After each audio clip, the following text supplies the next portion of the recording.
Good morning students. आपको सारे notes, videos, books वगैरह मिल गई होंगी। बेसिकली थोड़ा सा मेरे बारे में बताता हूँ। मेरा नाम पुनीत है। एमबीए का क्लासेस लेता हूँ। 2006 से पढ़ा रहा हूँ। 20 इयर्स का मेरे को एक्सपीरियंस है।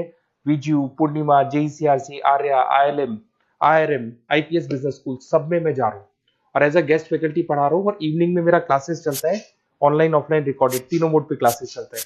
उसके अलावा एक टॉप कॉलेज है एमबीए का, आईएम अहमदाबाद, वहां मैं बच्चों को हर साल लेके जाता हूँ। मुंबई में एआई यूनिवर्सल, यहाँ पे गेस्ट पढ़ा रहा हूँ मैं। जेईसीआरसी में पढ़ा रहा हूँ, आर्या कॉलेज में पढ़ा रहा हूँ। इन कॉलेजेस में मैं पढ़ा रहा हूँ।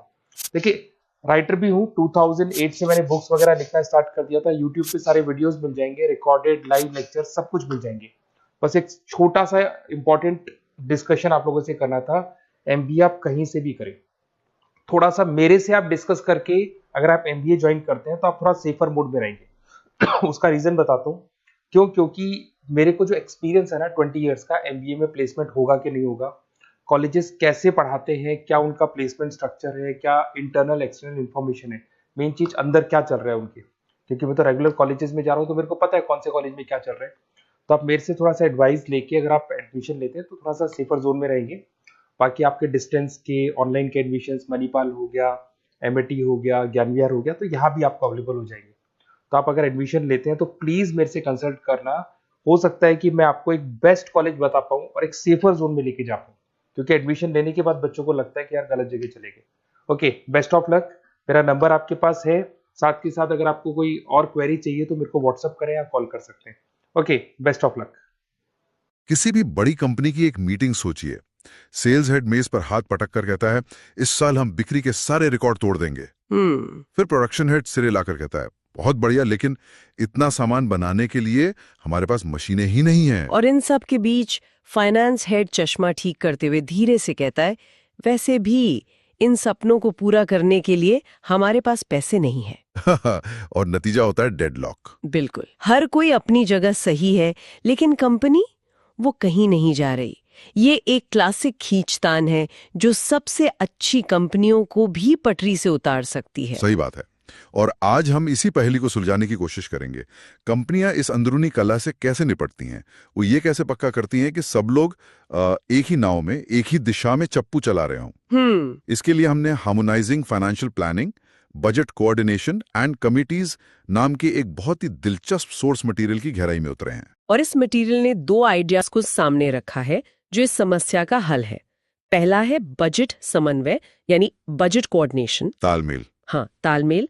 और दूसरा है बजट समिति, मतलब बजट कमेटी, यानी वो लोग जो ये तालमेल बिठाते हैं। अच्छा। हमारा मकसद सिर्फ इनकी परिभाषा समझना नहीं है, बल्कि ये देखना है कि असल दुनिया में ये काम कैसे करते हैं। तो चलिए फिर इस गुत्थी को सुलझाते हैं। शुरुआत करते हैं बजट समन्वय से। ये सुनने में तो बहुत सीधा साधा लगता है ना? हाँ, लगता है कि सभी विभागों के बजट को एक साथ जोड़ना। लेकिन क्या ये सिर्फ नंबरों को एक स्प्रेडशीट में डालने जैसा है? बिल्कुल नहीं, ये स्प्रेडशीट से कहीं ज्यादा है। ये एक कंपनी की सोच को अलाइन करने का तरीका है। अच्छा। समन्वय ये पक्का करने का प्रोसेस है कि सेल्स टीम जो बेचने का वादा कर रही है, प्रोडक्शन टीम उसे बना भी सकती है, खरीद टीम उसके लिए कच्चा माल ला सकती है, और फाइनेंस टीम इन सब के लिए पैसे दे सकती है। इसके बिना बजट सिर्फ एक कागज का टुकड़ा है, हर विभाग की अपनी अपनी इच्छा सूची। तो ये एक चेन रिएक्शन की तरह है। एक डिपार्टमेंट का लक्ष्य दूसरे के काम की शुरुआत है। बिल्कुल। लेकिन ये प्रक्रिया शुरू कहाँ से होती है? कौन तय करता है कि पहला कदम क्या होगा? ये एक बहुत जरूरी सवाल है। प्रोसेस की शुरुआत होती है एक लिमिटिंग फैक्टर या मुख्य कारक की पहचान करने से। Limiting factor? हाँ, मतलब वो एक चीज जो कंपनी की ग्रोथ को सबसे ज्यादा रोक रही है या तय कर रही है। ज्यादातर किताबों में लिखा होता है कि ये हमेशा सेल्स होती है। मतलब हम कितना बेच सकते हैं वही सब कुछ तय करेगा। आमतौर पर हाँ, लेकिन यहीं पर कंपनियां अक्सर गलती कर जाती हैं। कैसे? सोचिए, एक चिप बनाने वाली कंपनी के बारे में। उनके लिए प्रोडक्शन कैपेसिटी ही सबसे बड़ा रोड़ा है। वो दुनिया को जितने चाहे चिप बेच सकते हैं, लेकिन बना ही नहीं सकते। सही बात है। या फिर एक नया स्टार्टअप जिसके लिए कैश फ्लो ही सबसे बड़ी सीमा है, तो मुख्य कारक को सही ढंग से पहचानना ही आधी लड़ाई जीतने जैसा है। गलत कारक चुन लिया तो पूरा बजट ही गलत नींव पर बन जाएगा। अच्छा, तो मान लीजिए हमने मुख्य कारक जैसे कि सेल्स का अनुमान तय कर लिया। इसके बाद क्या होता है? क्या सभी विभाग अपनी अपनी दुनिया में बजट बनाने लगते हैं? हाँ, यही से असली खेल शुरू होता है। हर विभाग अपने लक्ष्य के हिसाब से अपना बजट बनाता है। सेल्स अपना बिक्री का बजट बनाएगा, प्रोडक्शन अपनी लागत का, मार्केटिंग अपने विज्ञापनों का। बिल्कुल। लेकिन इसके बाद का कदम सबसे मुश्किल और सबसे जरूरी है, समीक्षा और समायोजन। और मुझे लगता है यहीं पर सबसे ज्यादा टकराव भी होता होगा। आपने एकदम सही नब्ज पकड़ी है। यहीं पर ऑफिस पॉलिटिक्स, ईगो और विभागों की अपनी अपनी प्राथमिकताएं सामने आती हैं। प्रोडक्शन मैनेजर कहेगा, सेल्स वालों ने तो हवा में लक्ष्य बना दिया है, इसे पूरा करने के लिए हमें ओवरटाइम कराना होगा, उसका खर्चा कौन देगा? और फाइनेंस कहेगा, मार्केटिंग वाले पानी की तरह पैसा बहा रहे हैं, लेकिन उसका रिटर्न क्या है? तो फिर इन टकरावों को सुलझाया कैसे जाता है? सिर्फ आंकड़ों के आधार पर या इसमें कुछ और भी शामिल है? यहाँ पर आंकड़ों से ज्यादा बातचीत और मोल भाव काम आता है। मान लीजिए कंपनी 10,000 यूनिट्स बेचना चाहती है, सेल्स टीम तैयार है, ठीक है, लेकिन प्रोडक्शन कहता है कि वो सिर्फ 8,000 बना सकते हैं। अब यहाँ दो रास्ते हैं, या तो सेल्स टीम अपना लक्ष्य घटाकर 8,000 करे, या फिर कंपनी प्रोडक्शन क्षमता बढ़ाने के लिए निवेश करे। बिल्कुल। और ये एक रणनीतिक निर्णय है, सिर्फ एक नंबर का समायोजन नहीं। समन्वय के बिना क्या होगा? सेल्स टीम 10,000 के ऑर्डर ले लेगी और प्रोडक्शन सिर्फ 8,000 डिलीवर कर पाएगा, और कंपनी की साख पर बट्टा लगेगा। एग्जैक्टली। ये तो सुनने में बहुत जटिल प्रक्रिया लगती है। ऐसा लगता है कि इसे कागज पर बनाना आसान है, लेकिन असल में चलाना बहुत मुश्किल। कौन है वो जो इन सब लोगों को एक कमरे में बंद करके कहता है, जब तक एक समाधान नहीं मिलता कोई बाहर नहीं जाएगा? आपने बिल्कुल सही सवाल पूछा है। एक प्रोसेस को चलाने के लिए लोगों की जरूरत होती है, और यहीं पर हमारी कहानी का दूसरा किरदार आता है, बजट समिति यानी बजट कमेटी। अच्छा, अगर समन्वय एक खेल के नियम है, तो बजट समिति वो रेफरी है जो पक्का करती है कि खेल नियमों के अनुसार ही खेला जाए और कोई फाउल प्ले ना हो। तो ये समिति एक तरह की सुपर मैनेजमेंट टीम हुई। इसमें कौन लोग होते हैं? हाँ, आप ऐसे कह सकती हैं। इसमें आमतौर पर सभी बड़े विभागों के हेड होते हैं, CEO, CFO, production head, sales head. Okay. ये वो लोग हैं जिनके पास अपने अपने विभागों को हाँ या ना कहने का अधिकार होता है। और इस टीम का एक बहुत ही महत्वपूर्ण सदस्य होता है बजट ऑफिसर। बजट ऑफिसर, ये तो किसी सरकारी पद जैसा लगता है। नाम थोड़ा भारी भरकम है, लेकिन काम बहुत जमीनी है। ये व्यक्ति समिति के सचिव की तरह काम करता है। अच्छा, सेक्रेटरी की तरह। हाँ, सभी विभागों से डेटा इकट्ठा करना, उसे एक साथ लाना, विसंगतियों को, मतलब जो चीजें मेल नहीं खा रही हैं, उन्हें उजागर करना और समिति के सामने पेश करना, ये सब उसी की जिम्मेदारी है। मैंने एक कंपनी के साथ काम किया था जहां बजट अधिकारी को मजाक में द ड्रीम किलर कहा जाता था। The dream killer? हाँ, क्योंकि उसका काम ही हर विभाग की महत्वाकांक्षी योजनाओं पे यथार्थ का ठंडा पानी डालना था। ये तो दिलचस्प है। लेकिन एक मिनट, क्या इस तरह की समिति इनोवेशन और नए आइडियाज को खत्म नहीं कर देती? ये एक बहुत बड़ा रिस्क है। अगर कोई डिपार्टमेंट कुछ बड़ा और रिस्की करना चाहे, तो क्या ये समिति उसे आंकड़ों और नियमों के नाम पर दबा नहीं देगी? ये इस समिति के सामने सबसे बड़ी चुनौती है, और एक अच्छी और एक बुरी समिति में यही फर्क होता है। अच्छा, वो क्या है? एक बुरी समिति का काम होता है ना कहना, और बस जो जैसा चल रहा है वैसा चलने देना। वो हर नए आइडिया में सिर्फ रिस्क देखती है। लेकिन एक अच्छी समिति टकराव को बढ़ावा देती है। वो पूछती है, ठीक है, ये एक बड़ा रिस्क है, लेकिन अगर ये सफल हो गया तो इसका इनाम कितना बड़ा होगा? इस रिस्क को कम करने के लिए हम क्या कर सकते हैं? तो आप कह रहे हैं कि टकराव असल में बुरा नहीं है? बिल्कुल नहीं।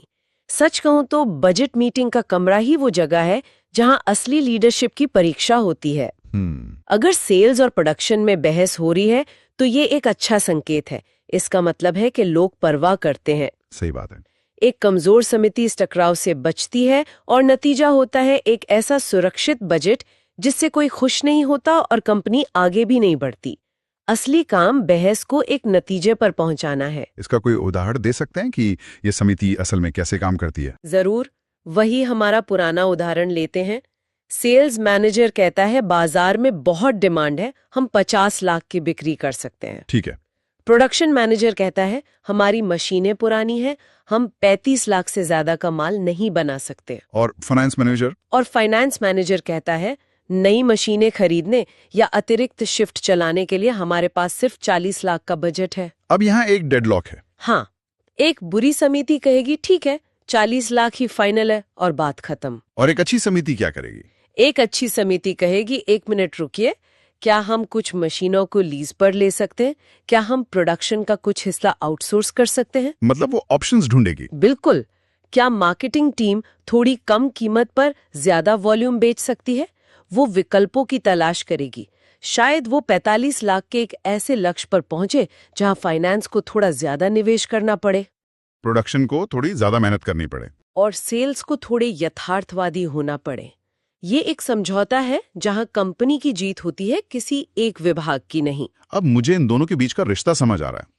समन्वय एक नक्शा है और समिति वो ड्राइवर है जो तय करती है कि गाड़ी किस रास्ते से जाएगी, कितनी तेज चलेगी और कहाँ रुकेगी। ये बहुत अच्छी उपमा है।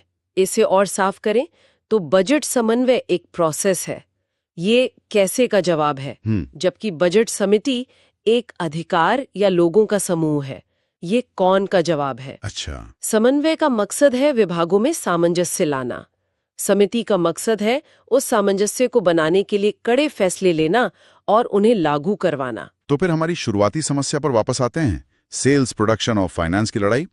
इस पूरी चर्चा का सार ये है कि ये लड़ाई तब तक खत्म नहीं हो सकती जब तक एक साझा मैदान यानी समन्वय प्रक्रिया और एक निष्पक्ष अंपायर यानी बजट समिति न हो। बिल्कुल। इनके बिना एक बड़ी कंपनी दिशाहीन जहाज की तरह है, जिसमें हर कोई अपनी अपनी पतवार अलग अलग दिशा में चला रहा है। ये सिस्टम पक्का करता है कि हर कोई एक ही लक्ष्य की ओर देखे। इससे न सिर्फ पैसे का सही इस्तेमाल होता है और मुनाफा बढ़ता है, बल्कि विभागों के बीच एक दूसरे के काम के लिए सम्मान भी पैदा होता है। ये कैसे? सेल्स वाले समझने लगते हैं कि प्रोडक्शन की अपनी सीमाएं हैं, और फाइनेंस वाले ये देख पाते हैं कि ग्रोथ के लिए निवेश क्यों जरूरी है। ये सब सुनने में बहुत कॉर्पोरेट और बड़ी कंपनियों की बातें लगती हैं। बजट, समितियां, समन्वय। हाँ, शब्दावली तो कॉर्पोरेट है, लेकिन जरा सोचिए, क्या ये सिद्धांत हमारे निजी जीवन में लागू नहीं होते? जैसे एक परिवार जो घर खरीदने के लिए बजट बना रहा है, वहां भी तो अलग अलग प्राथमिकताएं होती हैं। एक व्यक्ति कहता है कि लोकेशन अच्छी होनी चाहिए, दूसरा कहता है घर बड़ा होना चाहिए, और बैंक कहता है कि आपकी जेब में पैसे कितने। ये तो दिलचस्प है। तो उस परिवार में बजट समिति कौन होगी? शायद पति पत्नी मिलकर, और समन्वय होगा उनकी आपसी बातचीत और समझौता करने की प्रक्रिया। एग्जैक्टली। या सोचिए एक कम्युनिटी प्रोजेक्ट के बारे में, जहां अलग अलग लोगों के अलग अलग विचार और सीमित संसाधन हैं। ये सिद्धांत हर उस जगह काम आ सकते हैं जहां एक से ज्यादा लोग मिलकर एक साझा लक्ष्य को पाने की कोशिश कर रहे हो। सही बात है। शायद सोचने वाली बात यह है कि हम अपने जीवन के बजट को कैसे समन्वित करते हैं, चाहे वो पैसे का हो, समय का हो या ऊर्जा का हो। क्या हमारे पास अपने फैसलों की समीक्षा करने के लिए कोई निजी समिति है? ये एक सवाल है जिस पर विचार किया जा सकता है।